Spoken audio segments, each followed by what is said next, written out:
Latin Influence on English by Grace Taylor, Carter Stansel, Quinn Powers, and Emily Gibson. On a language tree, Latin would be classified under the Italic or Romance language branch. Stemming from this would also be Spanish, French, Portuguese, Romanian, and Catalan. English, on the other hand, can be traced back to the Germanic branch. On most trees, besides the initial relationship of both being from the Proto-Indo-European language family, it looks as though English and Latin aren't related, but they are. Latin came in through the spread of Christianity, was easily circulated using the new printing technologies, and flourished during the Renaissance. Latin was able to continue making an impact through the French influence that English had. Now we can see its presence in certain kinds of English vocabulary, especially SAT words and medical terms. Latin did have an impact on the creation of what we now call English, even if it isn't obvious at first. Several historical events brought a lot of Latin into the English language. The first of these is the spread of the Christian Church. Christianity first officially was introduced to England when Rome conquered around 60 CE.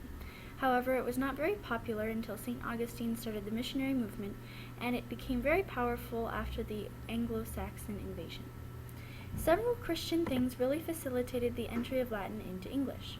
For one, until the 16th century, the Bible was written entirely in Latin and translated to the people by a priest.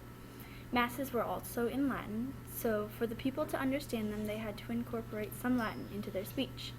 This had several effects. After Christianity was thoroughly accepted, the British began to write in the Latin alphabet, as opposed to runes. Also, much of the upper class was influenced at this point. They had the time and money to attend church and schools where Christianity and Latin were taught as the higher knowledge at the time.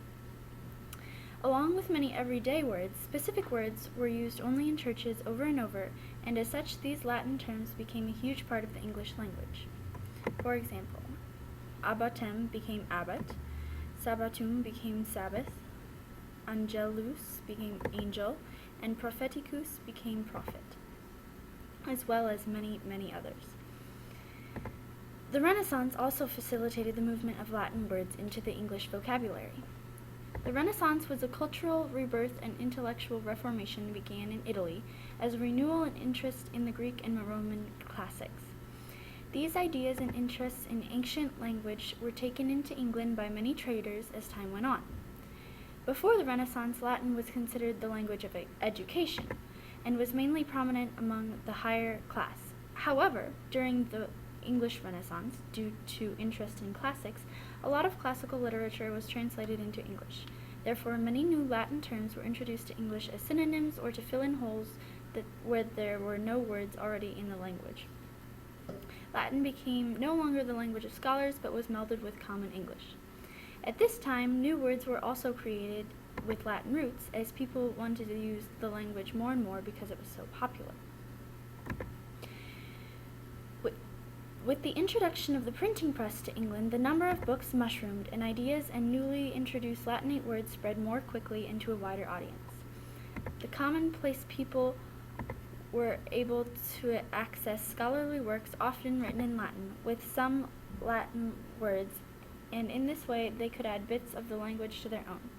Many more secular and scientific works were also available, because the monks no longer were the only book copiers, and these contained more of the scholarly language of Latin. Before Latin words entered the English language directly, they entered in a slightly changed form through French. The Normans were a group of people living in northern France.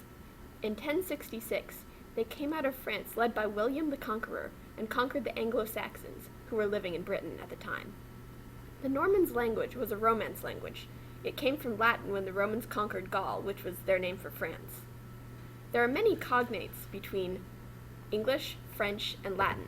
For example, in English, the word comprehend is comprehendre in French and comprehendere in Latin. At first, the Anglo-Saxons spoke Old English, while the Normans spoke French. Since they were the conquerors, the Normans were the elites in society, while the Anglo-Saxons were the commoners. Today, this is the reason that words with Germanic roots like cow and flood sound plainer than their synonyms with French roots like beef and deluge. Although the two languages remained mostly separate, some French words crossed over into English so that people could understand each other. After the Normans got cut off from France, the gap between speakers of the two languages grew smaller. This was the point where the Norman French and Anglo-Saxon English began to merge into the same language. Now, after hearing about how Latin and French influenced English, let's compare that to Viking. The Vikings conquered and then ruled over much of England. While there, they spread their language, which has added words and changed some grammar in English. Similar to Latin and French, many people learned Viking because that was the language of their rulers, and at the time, likewise, their superiors. There are some differences between Latin to French and Viking. First off, Viking and French were spread while the people who spoke those languages were ruling over England. Latin was spread after the Romans ruled over England. Plus, Latin spread through the Renaissance and Christianity, which made many of its terms become associated with religion or knowledge, unlike Viking and French. Also, the Romans managed to change the English alphabet, something neither the Vikings nor Normans could do with their languages. Also, Latin influenced English not only directly, but also through another language, that language being French. When Latin started being used by the early English speakers, it was only considered worthy of the higher class people. Because of this, most words borrowed from or derived from Latin tended to be scholarly terms. Words directly taken from Latin are still very evident in government, sciences, and medicine. For example, a divorce a mensa et thoro means that there was a legal separation before a legal divorce. This literally translates to from table and bed.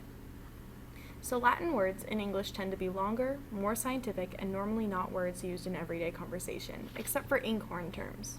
An inkhorn term is a word that's borrowed from another language for a pretentious or unnecessary reason. People borrow Latin words a lot for the purpose of medicine or law, even though English has an applicable vocabulary term simply to seem more important. Words derived from Latin tend to be good candidates for SAT words, because the SAT tries to test students on their ability to memorize, but more importantly, decipher words they've never seen before. Latin-based technical terms tend to have prefixes and suffixes and are therefore really good things to test students on.